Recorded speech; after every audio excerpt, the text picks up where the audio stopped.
আমরা বিয়ে করি না এরকম কে আছেন? আমিও কিন্তু এত রিলিজের মধ্যে। তো এই দেখেন, এখন আপনার ছোট ভাই বয়স হয়েছে 28, সে প্রবাস থেকে আসছে, বিয়ের কথা বলতেছেন, সে কিন্তু বলবে কি ভাইয়া এবার আরেকবার ঘুরে আসি, এরকম আছে না? আছে না? বিয়ের উপযুক্ত বয়স কত কইতে পারবেন? হাই মিয়া, ইসলাম ধর্মে কি বলে? ধর্মে বলে আপনি বয়স অ্যাডাল্ট হলে হয়েছে, বয়স সন্ধিকাল পার হলে হয়েছে 18 বছর, 18-19। কিন্তু আমরা এটা করে তো বাঙালিদের তুমি খাওয়াবেনি ডাক্তার, এই কথা গালি দেবো, কমেন্টস লাগবে আমি খাওয়াবেন নি বলে, তোমার বলে আমি খাওয়াম খেলি গা।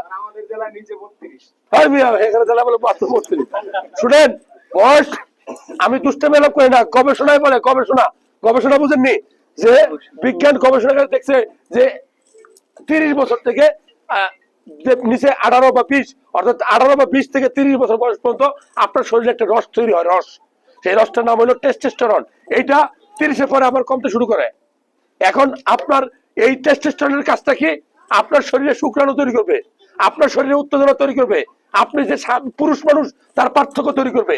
অর্থাৎ আমার ভয়েস, কণ্ঠ মোটা, আমার চুল আছে, দাড়ি আছে, মোচ আছে, আমার হাড়গুলো শক্তিশালী, আমার মাংসগুলো শক্তিশালী, পেশিগুলো শক্তিশালী। এইটা হলো এই টেস্টোস্টেরন হরমোনের বৈশিষ্ট্য। সবচেয়ে গুরুত্বপূর্ণ বৈশিষ্ট্য কি? আপনি বিয়ে করবেন, আপনার ঘরে সন্তান হবে, ঠিক না? ঠিক।